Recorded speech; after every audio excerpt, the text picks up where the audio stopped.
Right before I end the show, let's talk about your marriage or your relationship. No, I'm not a counselor, but I have a rather interesting trend to talk about. What do you do when you fight with your spouse? What do you do when you want some space? Well, if you're lucky, you can work things out. But if you're calling it quits, chances are you don't want to share the same breathing space with your former better half. But what if you're forced to share space with your ex? Well, a new trend has emerged in the United Kingdom. It's called birdnesting. No, two birds of a feather are not sharing a nest. In fact, two warring sides are. I'm not talking about Russia and Ukraine, but imagine if they had to share the same room. Divorcing couples are having to make a rather strange compromise. They're living together despite choosing not to. The reason? Soaring housing costs in the United Kingdom.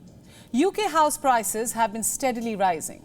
In fact, the average cost of a house in the UK has gone up to more than £260,000. Economists worry that mortgage payments are hitting new highs. And so, in a rush to save money, bickering couples are having to tolerate each other.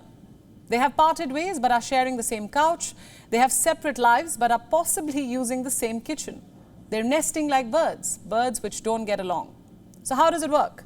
They take turns living in the same former family home and tend to the kids, just like those birds which take turns to leave the chicks while they search for food. In this case, divorced partners are out and about trying to sustain themselves in a battered economy. It's a trend which is born out of necessity. You see, a bitter divorce becomes rather sour when the economy is in a crisis. Maintaining one home is cheaper than two. Practicality trumps ego. This nesting arrangement is a sign of bad times. The current economic climate has forced divorced couples to fight, but on a budget. Some may argue they're doing it for the kids, but truth be told, rising mortgage prices are the real deal breaker. Or in this case, the binding glue bringing two warring sides to the negotiating table. Such awkward nesting arrangements are a sign of our times. You may wonder, did money issues force the two to part ways? Or are those same issues forcing them to live under the same roof?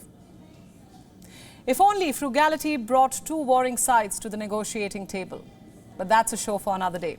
WION World is now available in your country. Download the app now and get all the news updates on the move.